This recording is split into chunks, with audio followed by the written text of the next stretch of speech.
Hello my knitting friends and buddies, my name is Nadia, I'm the face behind the Lemon Knit channel where we discuss all things knitting. August is coming to an end, which means it's getting a little bit chilly here in Denmark.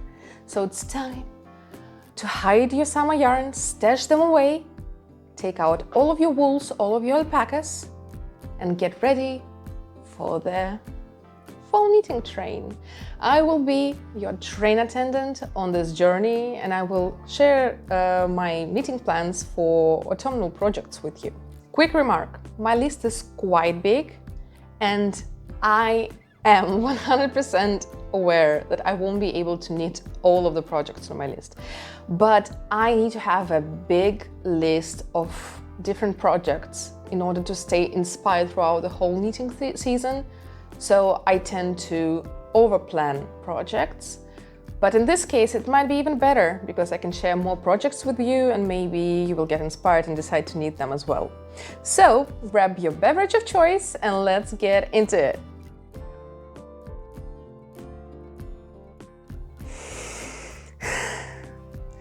This is the third time I'm recording this video because the first two times I managed to frame the shot the way that I was not visible. Like my face was cut down at the nose, which is great, right? So now I finally fixed this problem, but if I seem a bit more irritated as usual, that's because that's the third 30-minute recording session in the last 2 hours. But that's not a problem at all, is it? Let's dive right into it. This is my knitting journal, where I put all of my knitting plans, and I have fall knitting plans list here. It's quite big. I would like to first start with the projects that I have already started with, casted them on or bought yarn for them, so they're kind of set in stone in a way. So the first project is actually a test knit for Friday Knits, and it's a Fisherman's rib sweater. I got lucky enough to be chosen to be one of the test knitters for this gorgeous sweater. And if you follow me on TikTok, you know that I have been obsessed with the sweater ever since Phoebe posted the first picture on Instagram. I was thinking only about it. Like, if I was not chosen to be a tester, I would cry, I swear to God, because it's like a perfect sweater for me. It has all the things that make a perfect sweater for me. I'm making it in Filcalana Pernilla in the dark green color with contrasting orange stripes on it. I'm kind of going for pumpkin patch vibes. And I love the yarn, first of all. I've never tried Filcalana before. I love it. It's at the same time rustic in a way, but also soft. So it's like, even though I generally have problems with the sensory issues, I feel like I'm gonna be able to wear it all the time. At home, with something underneath, without something underneath, under a coat, under anything. Basically, it's the perfect sweater. The only problem with the sweater, not with the sweater itself, but with the fisherman's rib. If you know what fisherman ribs is, it is very hard to fix if you make a mistake. It's diabolical. So yesterday I made a small mistake and I spent 18 hours fixing it. I managed to save it. I didn't have to unravel everything. So today I was very uplifted and I decided to fix a very small mistake. There was like one little hole because I did the knit instead of knit below. And I was like, I'll just drop a stitch, and the tutorial looks like very easy to pick it up with a hook and everything. Yeah, I made it so much worse. So much worse. I'm not sure I will be able to salvage it, so maybe there will be a lot of duplicate stitching on top so that it looks nice. But I will know, and I feel very bad about it because I wanted to give this sweater the perfect justice because I'm so happy that Phoebe chose me to test knit and I wanted to make the perfect sweater. But I've only been knitting for 9 months and at one point it should have backfired. And it did. We're not discouraged. We are moving on to this next project. And next project is the one I already bought yarn for. It's Augustins number 21 by Anne-Sophie Welling. And I'm gonna knit it in Drops Air with, held together with Drops Alpaca Silk in bright blue color. If you know Augustins, it's kind of her line of everything super elegant, super ruffly, super feminine.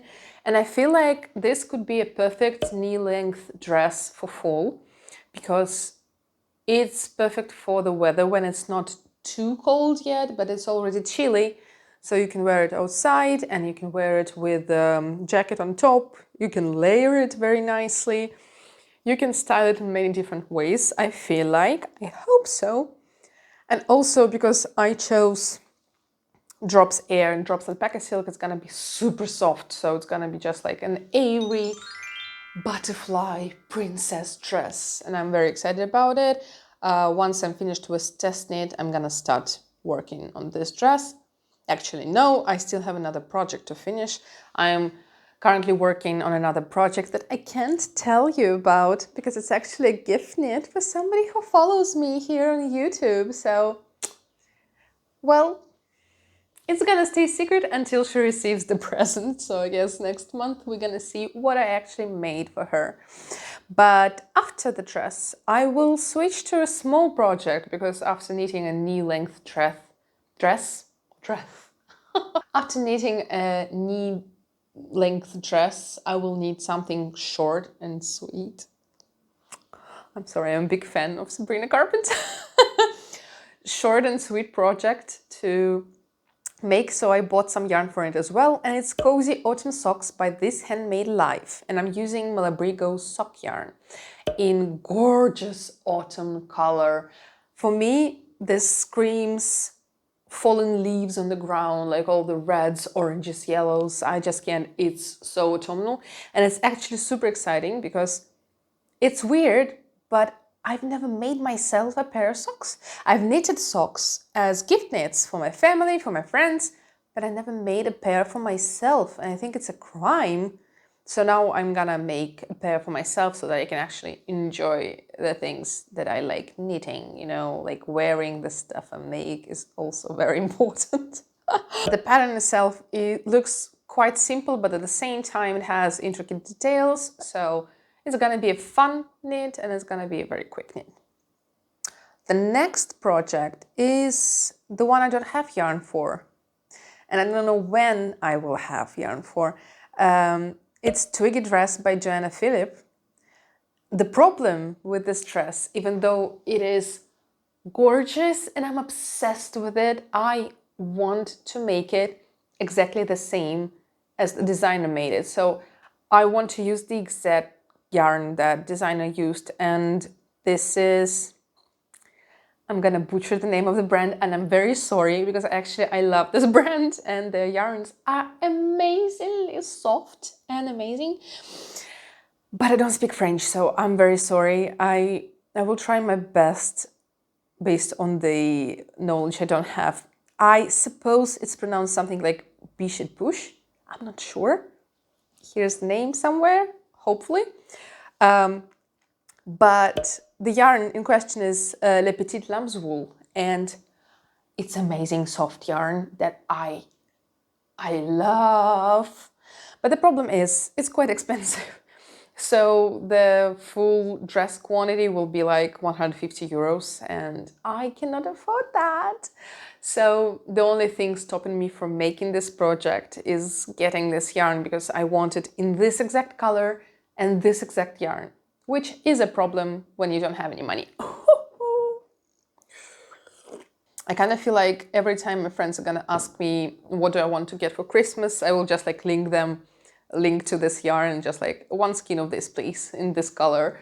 I know the color lots are gonna be different if multiple people gift me this yarn, but do I care? No, not really, because I can't afford it. If the brand wants to sponsor me, I'm very open for suggestions. But in all seriousness, I will probably splurge closer to winter, I guess, because I really need this dress because it looks amazing. It's gonna be such an easy dress to style because you can put jacket on top of it, you can wear your tights, you can wear some boots. It will look great with everything. And it has pockets. Pockets! Pockets! The next category of patterns on my list might make you think that I'm obsessed with some designer in particular, but it only means that, first of all, yes, I am obsessed. Second of all, I love her. And third of all, I bought her book. And the designer in question is Fable Knitwear. I bought her first book, not the Romantic Knits one, but the first, I don't remember the name, but it's an amazing book. So now I'm very keen to make a few patterns from her book, and also one pattern that is not in the book, but I still am obsessed with. And that pattern is... It sounded like the ceiling was crumbling or something. Hopefully not. The pattern is Noelle Vest, and I'm planning to make it in Senesgan Pure Gynt. I think I will aim for either the same colorway that she uses in her original sample, or I will pick just like the main color out of her sample and then add a lot of different contrast colors from my stash, because I actually have a lot of yarn in my stash. For example, I have a lot of different colors of Unling 20, and I gotta use them somewhere. I got them off Vinted, so I didn't have a particular plan for them. And now I'm stressed that my yarn stash is too big and I need to use yarn from it from time to time. The next two projects I plan to be kind of set. They're not supposed to be a set, but I kind of feel like they work perfectly together. So it's a Forrest berry scarf and Rembrandt beret by Fable Knitwear. And I'm planning to make it in Knitting for Olive something cashmere. I don't remember the name of this yarn. It's gonna be on the screen. And the original color is like this bread, bright red. No, I'm gonna call it bread from now on, in this bread color. But I want to make it in darker red, like burgundy color, maybe wine color.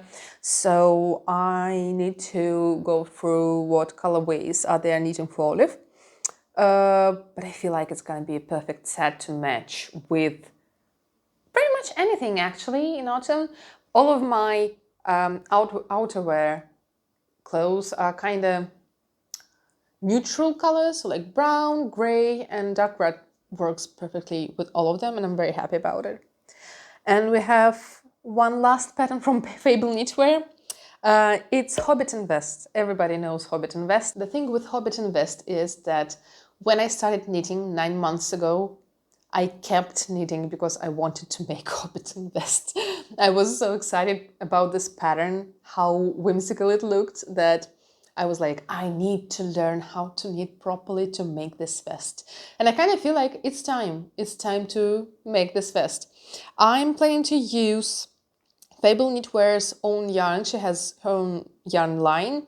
It's called Athena. And she has some amazing colorways that actually include glitter in them. And I am a sucker for glitter. So I really want to go for like either red or green yarn with little gold glitter in it. And I feel like it's gonna look amazing. And also it feels like a perfect pattern for petite girlies because like it will hit your waist perfectly. And that's amazing.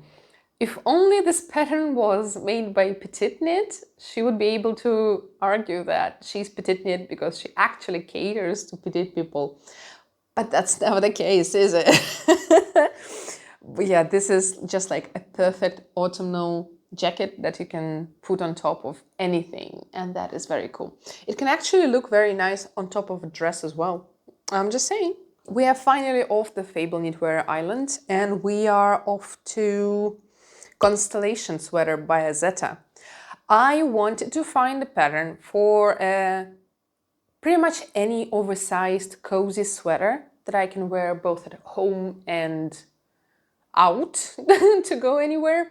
And I wanted to be huge, and I wanted to be super cozy and hygge and everything.